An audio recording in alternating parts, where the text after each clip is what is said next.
विधान परिषद निवडणुकीसाठी अर्ज दाखल केलेल्या उमेदवारांच्या अर्ज माघारीसाठी काल अखेरचा दिवस होता। 5 ठिकाणी निवडणूक बिनविरोध झालेली आहे। काही ठिकाणी अधिकृत उमेदवारांनी अर्ज मागे घेतल्यानंतर महत्त्वाच्या पक्षांनी अपक्ष उमेदवारांना पाठिंबा दर्शवलाय, तर उरलेल्या ठिकाणी महायुती विरुद्ध महाविकास आघाडी अशा थेट लढती होणार आहेत। ठाणे, रायगड, यवतमाळ, पुणे आणि चंद्रपूरमध्ये निवडणूक बिनविरोध होणार आहे। या 5ही ठिकाणी महायुतीचे उमेदवार विधान परिषदेवरती जाणार आहेत। विधान परिषद निवडणुकीवरून नाशिकमध्ये मोठा ड्रामा रंगला। अर्ज माघारीची मुदत संपल्यानंतर नाशिकमध्ये महायुतीचे नरेंद्र दराडे आणि अपक्ष उमेदवार गोकुळ गीते अशी सरळ लढत होणार आहे। तर ही निवडणूक बिनविरोध व्हावी यासाठी शेवटच्या क्षणापर्यंत गोकुळ गीतेंच्या मनधरणीचा प्रयत्न महायुतीकडून करण्यात आला, मात्र या चर्चेला यश आलं नाही। भाजप प्रदेशाध्यक्ष रवींद्र चव्हाणांनी गीतेंना अर्ज मागे घेण्यासाठी फोन केला होता, मात्र गीते निवडणूक लढण्यावरती ठाम राहिले। मला मुख्यमंत्री महोदयांनी, देवेंद्रजींनी आणि गिरीश भाऊंनी या ठिकाणी सांगितलं होतं, गणेश आपली युती आहे, आपल्याला माघार घ्यावा लागेल। मी कोणतीही कमिटमेंट न घेता, कोणताही विषय न करता त्यांच्या शब्दावर ही माघार या ठिकाणी घेतलेली आहे। ते सुद्धा संपर्कात होते। माननीय शिंदे साहेबांचं माझं सगळं 5-6 वेळा बोलणं झालं, खूप प्रामाणिकपणे प्रयत्न केले, पण गोकुळ गीते हे नॉट रिचेबलच झाले खूप सांगून त्यांना, आणि त्यामुळे मग थोडा गोंधळ त्या ठिकाणी झाला। म्हणजे हिरे म्हणून आमचे दुसरे एक उमेदवार आहेत, ते सुद्धा सापडले निकाल रात्रीपासून, त्यामुळे त्या ठिकाणी गोंधळ झालेला आहे, खरं आहे। त्यामुळे मग इथला फॉर्म राहिला असेल असंही असू शकतं, पण काही झालं तरी आम्ही सगळे महायुतीमध्ये एकत्रित एक दिलाने लढणार आहोत। आणि आमचे जे उमेदवार आहेत आता अधिकृत, ज्यांना आम्ही तिकीट दिलेलं आहे, ते खूप मोठ्या बहुमताने, रेकॉर्ड ब्रेक मताने या ठिकाणी निवडून येतील। नाशिकमधील राजकीय परिस्थिती आणि अंतर्गत तणावावरती तोडगा काढण्यासाठी शिवसेना आणि भाजपचे प्रमुख नेते नाशिकमध्ये दाखल झाले। उदय सामंत यांच्यावरती नाशिकमधील परिस्थिती हाताळण्याची जबाबदारी सोपवण्यात आली, तर दुसरीकडे जळगावहून गिरीश महाजन देखील नाशिकमध्ये दाखल झाले। दोन्ही नेत्यांच्या उपस्थितीमध्ये नाशिकमधील तिढा सोडवण्यासाठी चर्चा होणार असल्याची माहिती मिळाली।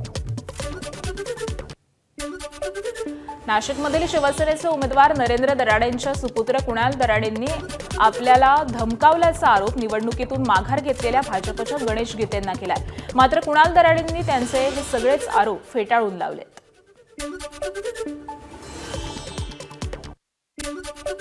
कुणाल दराडेंनी काल एका नगरसेवकाला त्या ठिकाणी सांगितलं, गणेश गीतेचा बाप येऊन माघार घेईल त्या ठिकाणी, आणि त्याच्या किशोर दराडेंनी काहीतरी गोकुळशी स्वतः फोनवर सांगितलं, तू काय म्हातारा झाला का, निवडणुकीत थांबून घे।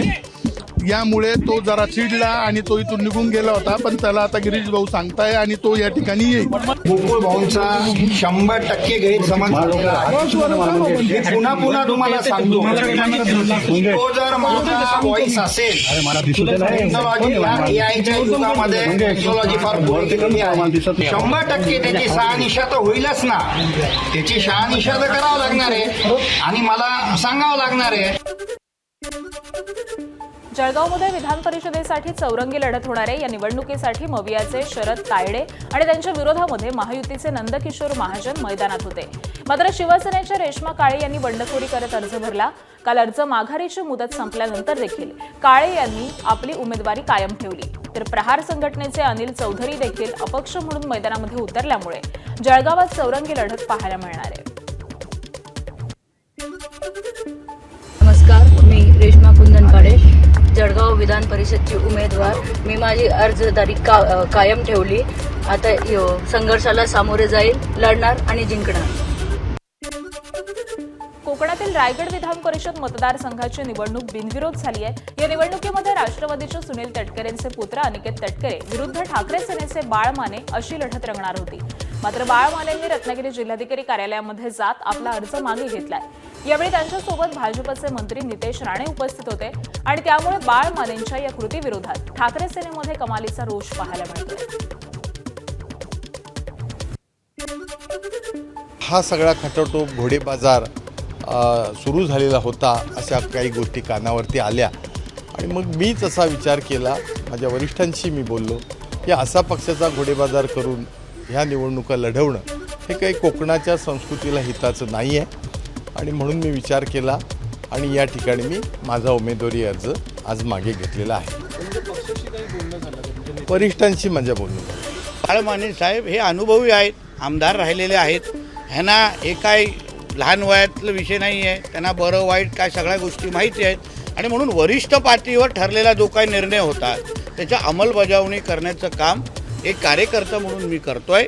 मी या रत्नागिरीचा संपर्कमंत्री पण आहे, कोकणामध्ये काम करणारा भारतीय जनता पक्षाचा कार्यकर्ता आहे आणि म्हणून महायुतीचा प्रतिनिधी म्हणून आज मी बाळमाने साहेबांबरोबर इथे आलेलो आहे आणि आज त्यांनी आमच्या वरिष्ठ पातळीवर त्या सगळ्या नेत्यांच्या शब्दाचा मान ठेवून आणि एकंदरीत ती काय राजकीय परिस्थिती त्यांना त्यांच्या अनुभवापोटी जी दिसली त्याप्रमाणे त्यांनी तो निर्णय घेतलेला आहे. बाळमानेंनी अर्ज मागे घेतल्यानं ठाकरेंच्या सेनेकडून त्यांच्यावरती कारवाई करण्यात आली आहे. बाळमानेंची पक्षातून हकालपट्टी करण्यात आली आहे. खासदार संजय राऊत यांनी ट्विट करत ही माहिती दिली. तर माजी खासदार विनायक राऊतांनी बाळमानेंना गद्दार असं म्हटलेलं आहे. मॅनेज झालंय 100% मॅनेज झालेलं आहे. कारण आजपर्यंत त्या बाळमानेचं आयुष्यात मॅनेज होण्यामध्ये गेलेलं आहे. त्यामुळे जी निवडणूक 25-30 कोटीवर जाणार होती, समोरच्या पक्षाने असं म्हणतायत की किमान 10 खोके ह्या लोकांना गप्पा बसायला खर्च केलेले आहेत, अशी सगळीकडे चर्चा आहे. बाळामाने अर्ज मागे घेतल्यानंतर मंत्री उदय सामंत यांनी ठाकरे गटावरती टीका केली आहे. तुमच्याकडे संख्याबळ नाही, अर्ज मागे घ्या असं उबाठा नेत्यांना सांगितलं होतं असं ते म्हणाले. तर बाळामानेंनी शहाणपणाने निर्णय घेतला असावा असं देखील सामंत यांनी नमूद केलंय. तर अशा प्रकारचे निर्णय अनेक उमेदवार देखील घेत आहेत असं देखील सामंत म्हणाले.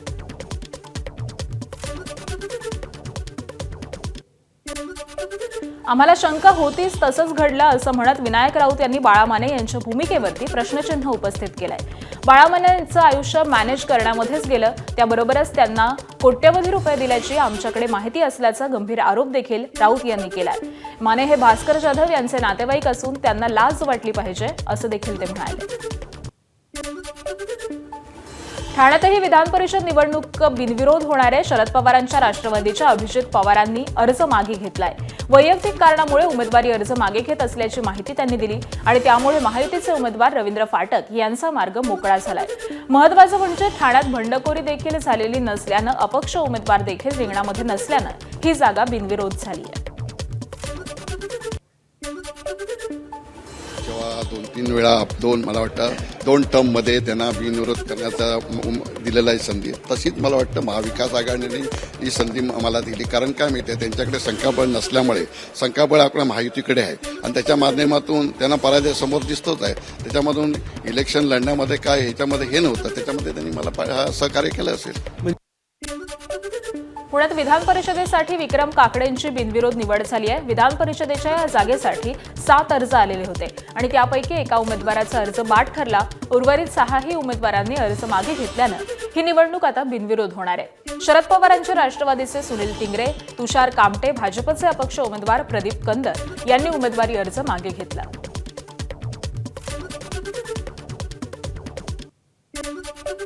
सांगली सातारा विधान परिषद मतदारसंघामध्ये शिवसेनेचे अपक्ष उमेदवार तानाजी पाटील यांनी उमेदवारी अर्ज मागे घेतलाय.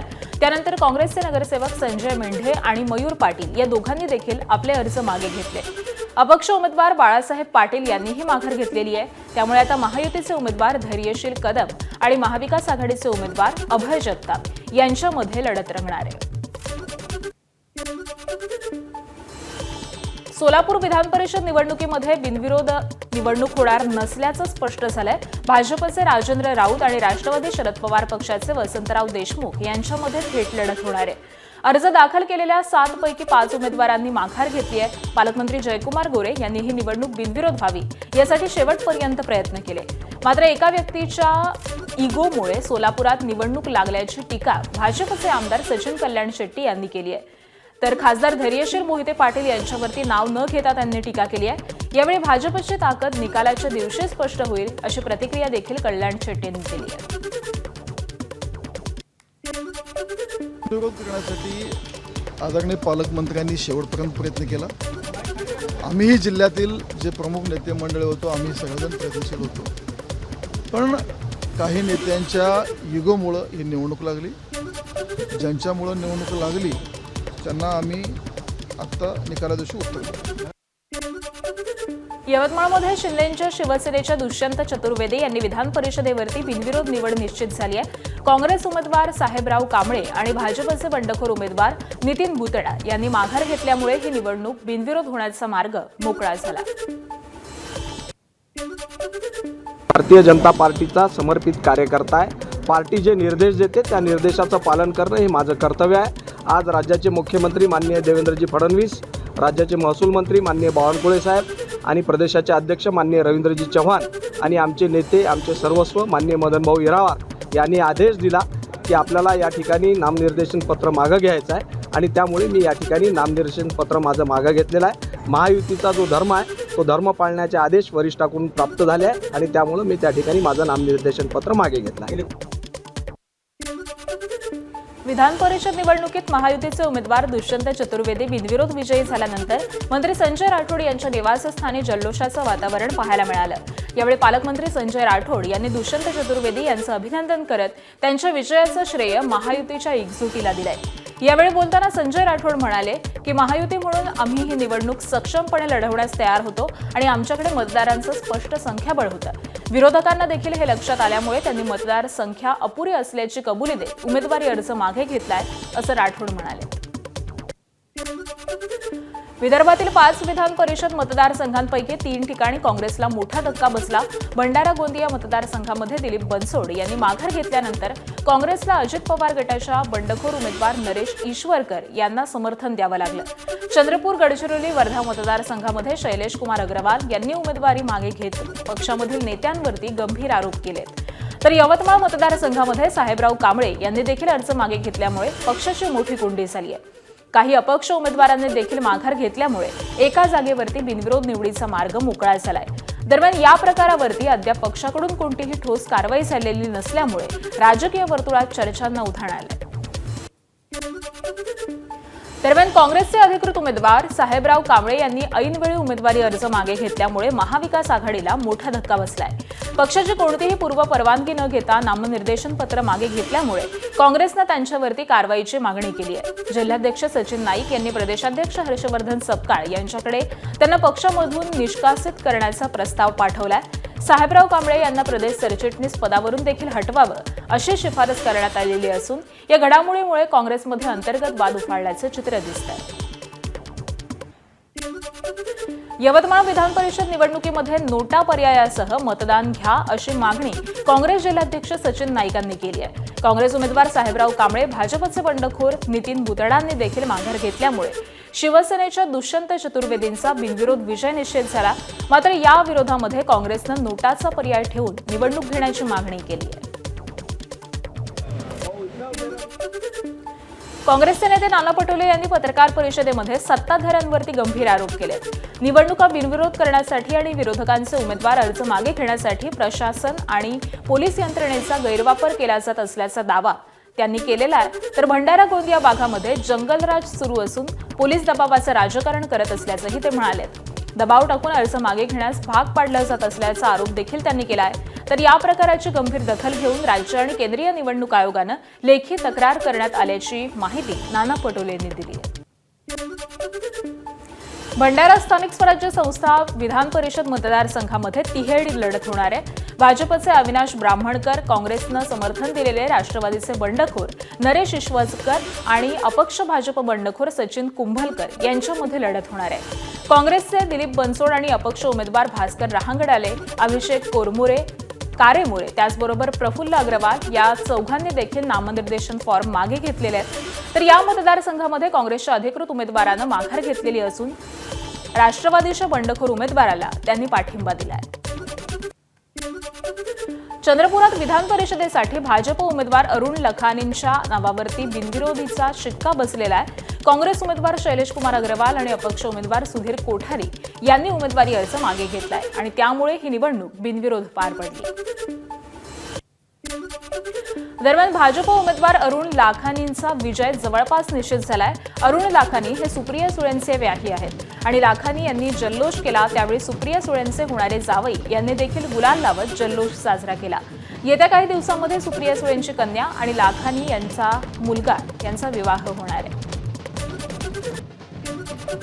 मलाही हे अपेक्षित नव्हतं, पण शेवटी कुठतरी त्यांना भारतीय जनता पार्टीचा जो एकंदर ताकद आहे आणि महायुतीचं जी मेजॉरिटी तिथं होती शिवसेना राष्ट्रवादी आणि RPI यांच्याबरोबर, ती बघता त्यांनी कुठतरी वेगळा विचार केलेला दिसतो. अमरावतीत विधान परिषदेच्या जागेसाठी आता तिहेरी लढत होणार आहे. निवडणुकीच्या रिंगणामध्ये असलेल्या 4 पैकी एका उमेदवारानं माघार घेतली आहे आणि त्यामुळे भाजपचे प्रवीण पोटे पाटील, काँग्रेसचे हर्षजित देशमुख आणि वंचितच्या निलेश विश्वकर्मांमध्ये ही लढत होणार आहे. विधान परिषद निवडणुकीवरती माजी मंत्री बाळासाहेब थोरात यांनी प्रतिक्रिया दिली आहे. कोणत्याही परिस्थितीमध्ये यश मिळवायचं ही भाजपची कार्यपद्धती आहे. मोडून तोडून यश मिळवण्याचा प्रयत्न सुरू आहे. अहिल्यानगरमध्ये अजूनही गोंधळ सुरू आहे असंही ते म्हणाले. तर कोकण निवडणुकीमध्ये अवैध गैरसाधनं वापरून यश मिळवण्याचा प्रयत्न, माणसं फोडणं, पैशांचा वापर चालू आहे असा आरोपही त्यांनी केला आहे. करण ससाणे प्रकरणावरती बोलताना राहिलेल्या उमेदवाराचा अर्ज सुद्धा अवैध पद्धतीनं उडवण्याचं काम हे चालू असल्याचं थोरात म्हणाले. छत्रपती संभाजीनगर जालना विधान परिषद निवडणुकीसाठी महाविकास आघाडीच्या आणि ठाकरेंच्या शिवसेनेच्या उमेदवार देवयानी डोणगावकर यांची पक्षामधून हकालपट्टी करण्यात आली. अर्ज मागे घेण्याच्या शेवटच्या दिवशी देवयानी डोणगावकर यांनी अर्ज मागे घेण्याचा निर्णय घेतला आणि या निर्णयानंतर ठाकरेंच्या शिवसेनेकडून देवयानी डोणगावकर आणि त्यांचे पती कृष्णा डोणगावकर या दोघांचीही हकालपट्टी करण्यात आली. ABP माझा, उघडा डोळे बघा नीट.